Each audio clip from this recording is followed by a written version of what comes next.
So you went to UCLA. What did you go for?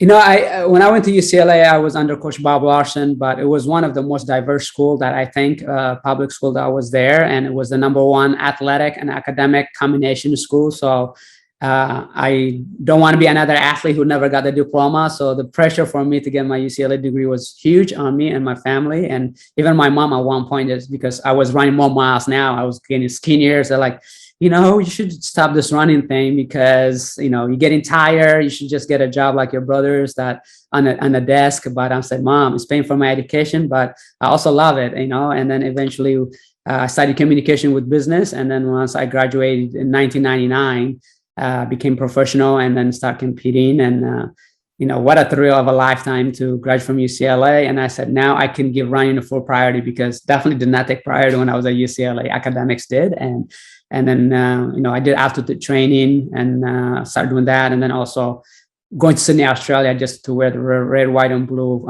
singlet. It means so much for me, for the country that gave me opportunities to be the best that I can since I was the age of 12. And it was a kind of pinch yourself, this is a dream come true. So it was a blessing. And I wasn't stayed in the village, and I got the flu that was going around. So I was not in my 100%. And, when you're so fit, you're more prone to get sickness and injured. But I finished 12th. They had a prelim for the 10K, 6.2 mile. There was a prelim for it. I was the second last guy to qualify. And I finished the race, 12th place. I was so happy. And my dad was there, my mom was there. My brothers were there. And they're like, my dad is like, this is the dream come true for America. You're going to win tonight, son. I'm like, Dad, I have not broken 28 minutes. The guys that I'm competing against, they're running 26:30. I'm like, I hope I don't get lapped, plus I'm sick. But he was a little bit disappointed. So you got to think positive, But I said, Dad, Haile Gebrselassie from Ethiopia, Paul Turga from Kenya, those guys are a minute and a half faster than I am. But I hope to give my best shot. And I did. I finished 12th. But before I left the stadium, I said, I'm happy to represent our country in the Olympics.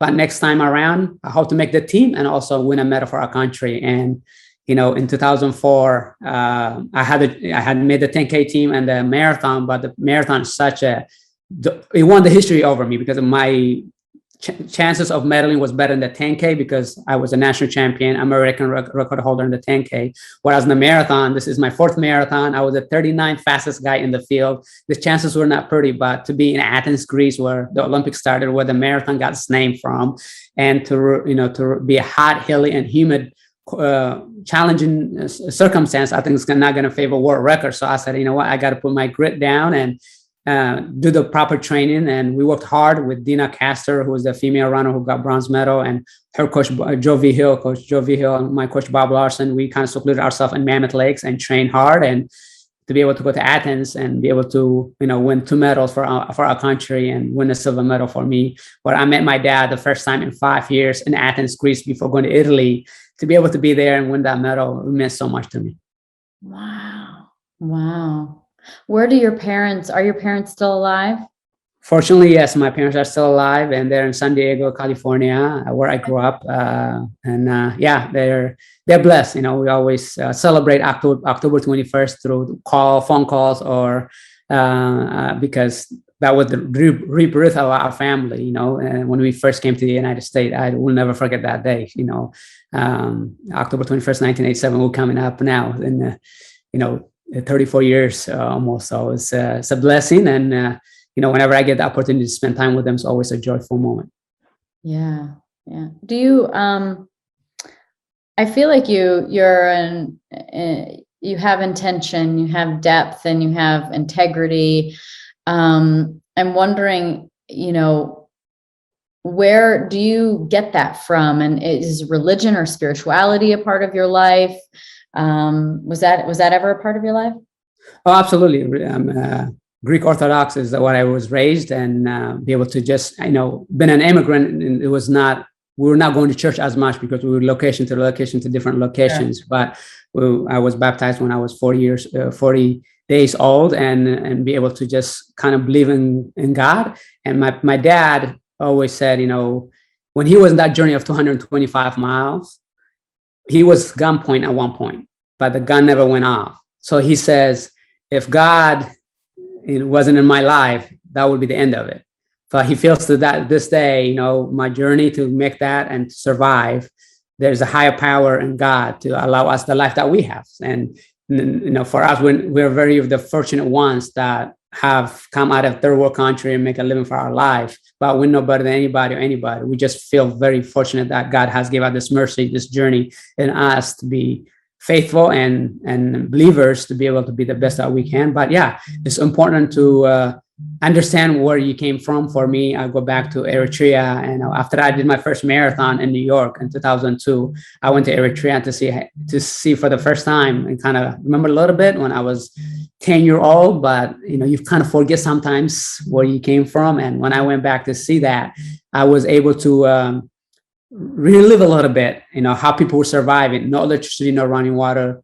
They got to go, big difference, you know, and complaining about my last 40 minutes of the marathon was kind of small scale versus people are from sunrise to sunset, they're working diligently. And for me, it was just 2 hours, 3 hours of hard work, which nobody forced me to do. I enjoyed doing it. And it was my profession. So to look back gives you strength to what you could potentially do, because you are grateful for those opportunities. You know, you asked me earlier, you know, in 2008 I had a big mishap, you know, after winning silver medal in Athens, after getting second in New York, 70 days later, and third in Boston. You're like, oh, I'm ready for a win, you know, which marathon I'm going to win. But you don't always get what you think you deserve. And I had a 2008, November of 2007, the trials were in New York City Marathon, where I had made a name for myself. And unfortunately, you know, my good friend Ryan Shea passed away for having cardiac arrest. And I finished 8th in the race. So it was just like, and I learned after the finish that my good friend has passed away. I just kind of went to the ground and couldn't get back up. People lifted me up. I couldn't walk. I was on my knees and elbows crawling like a 10-month-old baby, because I don't fall, but but eventually 10 weeks later, we realized that I had pelvic stretch fracture. And because when life is taken away from you, injury is the smallest part of that element. And I kind of put two and two together, and I say, you know what? But somehow, some way, you have to move forward when things get challenging and circumstances are hard on you. And I just remember believing and also praying with my wife and my brother. I said, I know what I did in training did not exemplify the results I wanted to hear, because my wife is like, when she saw me on my knees and elbows moving from one place to another in the hotel, she's like, this is not a way to make a living. We have your college degree. I got my college degree. We got to do something else. I said, well, faith, God has something. If God says this is it, I'm okay with it. I have my silver medal to prove it, and I don't have to prove anything else. I'm completely happy. But I knew down deep there was more that I could do. And, you know, I said my Olympics will be the New York City Marathon. I can't wait another 4 years, and to be able to just run the New York City Marathon wearing that USA jersey and be able to win it and a personal record time is, you know, there's hope. If there's hope and there's faith, amazing things can happen. Don't give up in the moment, you know, just believe in yourself, believe in your team, and great things are waiting for you. Do you have a mantra or something that you say to yourself when things are hard? Yeah, I usually say I pray, but I also say run to win, which means getting the best out of yourself. You know, sometimes everybody's hurting. When you run 26.2 miles, you're going to struggle at one point or another, but you know that. So you got to say, okay, the beauty of running is, okay, let's scale back a little bit to, you know, if you're going 9:45 or 9:30 pace, it's okay. Let's go to the 9:50 and get it back, and then we want to go finish at 9:30. You know, you have to have those internal dialogue within yourself and your team. So for me, sometimes I pray. Hey, you know, when I was running the 2012 Olympic Games, I was ready to drop the towel. I was really struggling. I was 37 years old, and I thought it was my last Olympics. I was at 21st place at the halfway mark, and my goal was to win top 3 or personal best, and none of it was going to happen. So I'm like, you know what? This church looks a good place to drop out. But then I realized, looking down, I said, I have that USA jersey. How many people would love to be in my shoes? And I came positive thinking. I prayed. I said, God, let me get a second group. You know, get a second group, and then just running with them. He said, maybe I could be one of those guys. And then eventually from 21st place, I'm in 15th, I'm in 10th. And with 5K to go, I was in 6th place. My coach pointed out 6 fingers. I'm like, wow, this is, you know, and you're barely trying to finish. It says, you represent your country, keep going. And, amazingly, you don't know what happens. Sometimes people get drug tested and they test positive, not in the moment, but down the road. And I said, I got to get that fourth place. And I remember the Santos, my friend from New York, from Brazil, who ran New York, he was with me with a 500 meter to go. I have to pass him. But I said, good job, the Santos. But in my mind, I'm thinking, go past him as fast as you can. And I kind of see the out flag on the left side. So should I grab the flag or should I not? Because he's trying to chase me down. And I grabbed the flag and came in fourth place. So be in the moment and say, run to win, get the best out of yourself. Sometimes even though you feel given up, if you're not injured or medically wounded, just stay with it, because positive things, it will teach you more about yourself and how to overcome adversity in those situations, what you can do when things go perfectly, even though sometimes you struggle to the finish line. That's good advice. Do you have or feel like you have a certain purpose, like an overlying life purpose, a message, something that you want to show people, do, accomplish, have, make peace with? Do you feel a sense of purpose for something specific? I'm a believer, and obviously God has a purpose for me on this earth, and that purpose is to influence people to run it. And I wish I could say that when I was seventh grade. I wish I could say that when I won 4 NCAA titles or break an American record. But the greatest purpose for me on the earth was on April 21st, 2014, when I ran the Boston Marathon. As you know, I won the Boston Marathon, but a year prior to that, something was taken away from all of us, mentally, physically, and some human being that we could never get back. But I was there. I missed the bombing by 5 minutes because I was watching my fellow runners for 4 hours plus, because I never get this opportunity to do that. I love seeing people run. I enjoy it immensely. And I left because I had an appointment and the bombing happened. And as soon as I got to the Fairmont Copley, which is not too far away, and I remember Bonnie Ford from ESPN.com, she asked me, are you scared to bring your family that same evening? Or are you going to come back? Or where are you right now? And I remember telling her, I hope to be healthy enough to win it for the people. And I remember saying that afternoon. And for 365 days, you have that conscience you have to live with when you see the Boston Strong, or when you see the Red Sox doing something, or T-shirt or hat and things like that. When you travel around the country, you see that. It's like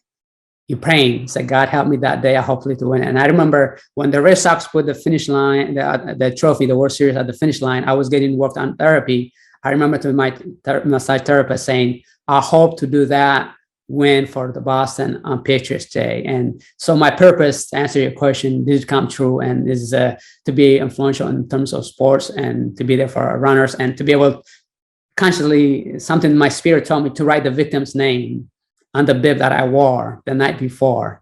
And to be able to just go, it went viral because I wrote Crystal, Sean, Martin, and Ling on my, those are the 4 victims that we lost through the bombing, and the limbs and others mentally, physically that we have lost is irreplaceable. But I feel fortunate enough to be able to tell my story and be able to carry their names and give a little bit of a hope. And that's my purpose, to give a little bit of hope for people to get the best out of themselves. You've done that through your whole life. I mean, look at where you came from, and look at what you've accomplished. Do you, coming back around to the Boston Marathon in particular, all right, like, do you have some final advice for me, for all the runners, really? I mean, this is for anybody who runs marathons, this is applicable, but, something to think about, a mindset, certain things that you've mishapped along the way that learned for yourself when you were younger. I mean, hit me. What do I need to know? What's some good advice?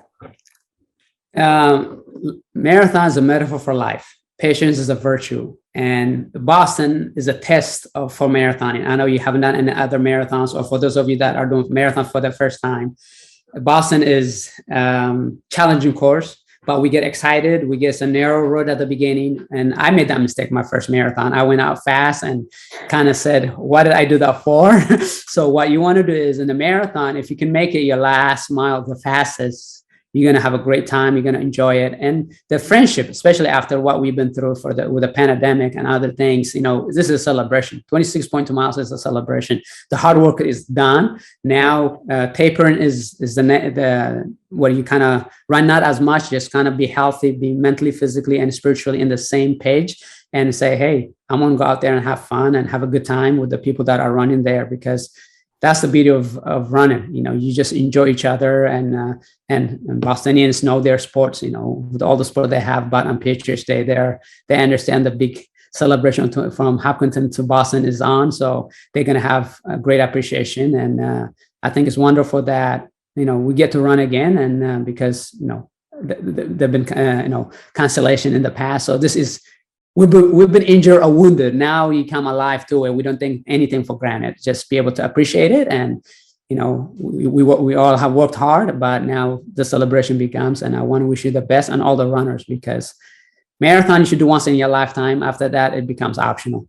So I'm so happy for you that that's out of your bucket list, but hopefully we will hook you up into this marathon thing or half marathons. And it's a great community.